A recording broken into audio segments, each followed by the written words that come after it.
நாளொரு மேனியும் பொழுதொரு வண்ணம் என்று பார்த்தா பாமகவில் பரபரப்புக்கு பஞ்சம் இல்லைன்னு சொல்லலாம். ஒவ்வொரு நாளும் ஒவ்வொரு விஷயங்கள் வெளிவந்துட்டா இருக்குது.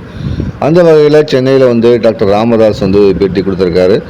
அதில் சொன்ன முக்கியமான சுவாரஸ்யமான விஷயங்கள் என்னென்னு பார்த்தீங்கன்னா அவர் என்ன சொல்லியிருக்காருன்னா, மக்கள் என் பக்கம், தொண்டர்கள் தான் ஒரு கட்சியோட உயிர்நாடி, தொண்டர்கள் என்னை குலதெய்வமாக பார்க்குறாங்க, மக்கள் என் பக்கமாக இருக்காங்க, எங்கள் கட்சியில் இருக்க சின்ன சின்ன பிரச்சனைகள் எல்லாம் விரைவில் சுமூக தீர்வு காணப்படும்.